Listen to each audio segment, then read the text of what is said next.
There's a building in Cagayan de Oro that almost nobody talks about. Workers walk in, sit at computers, and spend their day teaching a chatbot how to answer questions. They rate responses, they correct grammar, they flag bad answers. They show the AI what a good answer looks like. They get paid in cents per task. Some of them earn far below the daily minimum wage in this country. Most of them have no idea what their work gets used for. Then they go home, watch the news or scroll Facebook or talk to family, and they hear that AI is coming for Philippine call center jobs. Hundreds of thousands of them. What almost nobody realizes is that this country helped build it. The same labor pool that labels AI data in Cagayan de Oro is the same labor pool that's now being told its jobs are being automated. The Philippines trained the AI that's replacing the Philippines, and the workers who did the training didn't get a cut. Before we go further, I want to explain what this work actually is, because when most people hear AI training, they picture engineers in San Francisco. That's not what I'm talking about. What I'm talking about is human labor. Tens of thousands of people sitting at computers, clicking through tasks all day. Some of them are labeling images of stop signs and pedestrians so a self-driving car can recognize them.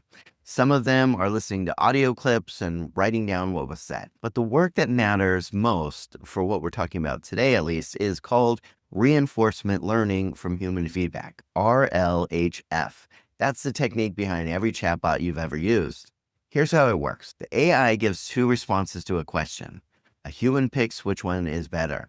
The human writes why it is better. The human flags when the response is wrong or weird or even harmful. The AI learns from that judgment millions of times across millions of conversations. That's how something like ChatGPT learned to sound human. That's how Claude learned to be helpful. That's how Gemini learns to answer questions without saying something inappropriate. It wasn't magic and it wasn't pure engineering. It was a lot of humans clicking buttons, and a major share of those humans are Filipinos. The company behind most of this work is called Scale AI. Founded in 2016 in San Francisco by an MIT dropout named Alexander Wang and his co-founder Lucy Guo. Wang was 19 at the time. Scale AI became one of Silicon Valley's biggest success stories. Their job is to provide the human labor that turns raw data into AI training material. They have built up a network of around 240,000 independent workers spread across the world. A significant portion of them are in the Philippines. Scale AI's clients include OpenAI, Microsoft, Meta, Google, NVIDIA, General Motors, Waymo. If it's an AI product you've heard of, Scale AI probably touched it. In 2019, Scale AI set up a subsidiary in the Philippines called Smart Ecosystem Philippines Incorporated. Most workers never see that name. They sign up on a platform called Remote Task or another called Outlier. Remote Tasks focuses mostly on computer vision and autonomous vehicles. Outlier focuses on training large language models, the chatbots that everybody is using these days. According to a former senior employee who spoke to the Washington Post in August 2023, at least 10,000 workers operated just in Cagayan de Oro. That's one city. Broader estimates in that same article suggest over 2 million Filipinos are involved in some form of AI crowd work across the country. Nobody outside the industry knows it exists. Now here's where it gets a bit ugly. When Remote Tasks launched in the Philippines, workers were promised that they could earn up to $200 in a week, up to $10 per task on some projects. That was decent money over here. People built lives around it. Some quit their jobs to do this full time. Then in 2021, Scale AI expanded operations to India and Venezuela, and the pay rates in the Philippines collapsed. Former staff member at Smart Ecosystems Philippines, Inc., told the Washington Post that on some projects, workers who used to earn $10 per task suddenly saw the same work paying less than 1 cent. The Washington Post interviewed 36 current and former Scale AI workers in the Philippines for that 2023 investigation. 34 of them reported delayed, reduced, or canceled payments. A 23-year-old worker named Therese said she spent 4 hours on a task that was supposed to earn her $2. Remote tasks paid her 30 cents. Another worker, 26 years old, named Jackie, said a project that was supposed to pay $50 for 3 days of work only paid her $12. A 36-year-old worker named Ben said he had racked up more than $150 in payments when he was suddenly booted from the platform and never got the money. A 2022 study from the Oxford Internet Institute called Fair Work gave remote tasks a fairness rating of 1 out of 10. Meanwhile, the same kind of RLHF work, when done by contractors in the United States, pays around $15 an hour. So an American labeling AI responses in Texas earns roughly 7 to 10 times what a Filipino labeling similar data in Cagayan de Oro earns for the same kind of work, sometimes for the same client. Now, here's something that really gets me. A lot of the Filipino workers doing this labor were not told what they were actually training. The job postings were vague. Could be something like data annotator or content reviewer. So workers signed up and they clicked through tasks. Some of them were rating chatbot responses. Some of them were correcting AI writing. Some of them were teaching AI to recognize appropriate behavior. But the actual client, the actual model, that was often hidden behind project code names. Filipino worker in 2022 labeling responses in Cagayan de Oro might not have known that they were helping train ChatGPT. Filipino worker in 2023 rating AI outputs might not have known they were helping train Claude or Gemini or any of the others. They built it, but they didn't always know that they were building it. Now, here's where the story folds in on itself. I made a video a while back about how AI is coming for the Philippine middle class. Around 1.9 million Filipinos work in the BPO industry, and industry projections suggest hundreds of thousands of those jobs could be at risk over the next decade as AI handles more customer service and back office work. When I made that video, I framed it as something happening to the Philippines from the outside, but really this was half the story. The truth is that this country also helped the technology that's threatening those jobs. The same labor pool, the same families, sometimes even the same buildings. Think about a woman in Cagayan de Oro who spends 2022 teaching a model to handle customer questions, and then in 2025, her cousin in a Cebu call center loses his job because the company deployed an AI chatbot to handle customer questions. She helped build it, but she didn't get told that when she signed up.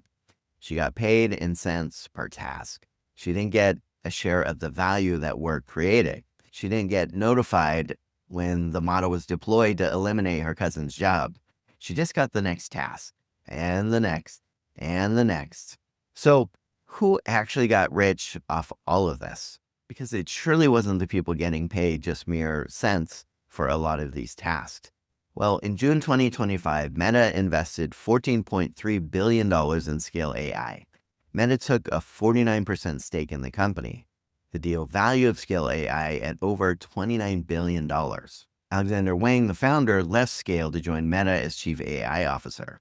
He runs something called the Meta Superintelligence Labs, and Wang is currently 29 years old. The company he built on the back of 240,000 distributed workers, including thousands in Cagayan de Oro, was valued at $29 billion when Meta bought in. The workers who labeled the actual data that made the company valuable got 30 cents for 4 hours or $12 for 3 days, a penny per task on some projects. That's the economics of the AI boom when you trace it back to who actually did the labor. In January 2025, a class action lawsuit was filed in a U.S. federal court against Scale AI and Outlier. 6 plaintiffs alleged that the companies failed to protect the mental health of contractors hired to train AI models. The plaintiffs in that case were U.S.-based. Filipino workers on the same platforms don't have the same legal options. They aren't employees, they're independent contractors. They have no union, they have no benefits, they have no job security. The platforms can deactivate them at any time. In March 2024, Scale AI abruptly shut down remote task operations in Kenya, Nigeria, and Pakistan. Thousands of workers woke up one morning locked out of the platform they depended on for income. Some of them were still owed money they never got. Philippines wasn't cut off yet, but There's no contract guaranteeing it won't be. So why did the AI industry build this workforce in the Philippines specifically? Well, a few reasons. First, the country has high English proficiency. It matters because most AI training data is in English. Second, the Philippines has decades of experience running BPO call centers. The infrastructure was already there, and there were places like internet cafes, cheap office space, trained workers.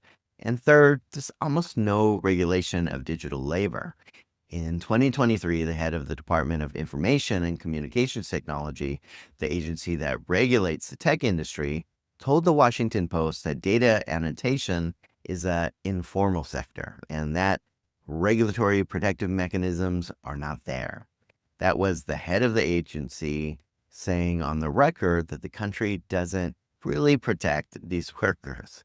Fourth, the wages people need to survive here are still much lower than in the West. When you put all that together, you get the perfect labor pool for a global AI industry that wants human work at the lowest possible cost. And that's exactly what happened. So I'll close with this. On November 4th, 2025, a company called Cognizant announced that they were adopting Anthropic's Claude AI across their enterprise. Cognizant is one of the largest outsourcing companies in the world. They run customer service and back office operations for clients alongside their IT consulting work. Cognizant has said they will deploy Claude to up to 350,000 associates across the enterprise. A substantial number of those associates are in the Philippines. The company said they would use Claude to help clients modernize and scale AI adoption and handle work internally that used to require humans. But how was Claude trained? Well, like every major AI model, on a foundation of supervised learning and reinforcement learning from human feedback. That feedback work runs through platforms like Scale AI's Outlier, and Filipinos make up a major share of the workforce on those platforms. So now the outsourcing company that employs many, many thousands of Filipinos is deploying Claude to do work those Filipinos used to do. This is the loop. You build the tool gets owned by someone else, the tool gets sold back to the industry that employs you, and the industry uses it to replace you. In any other story about labor, that would be the cruelest moment. In this one, it's just how the system works. Now, I don't want to make this sound completely hopeless. There are Filipino workers doing AI labor who are really good at this work, and some of them have built skills that may transfer to higher value AI roles in the future.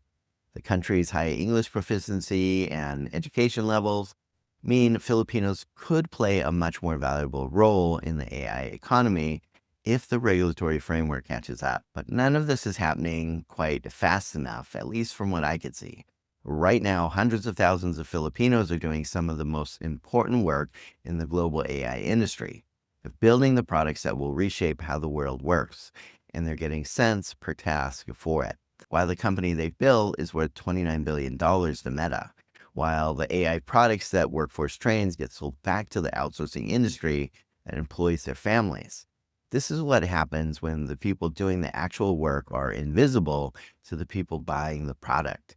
The Philippines trained the AI that's now threatening the Philippines.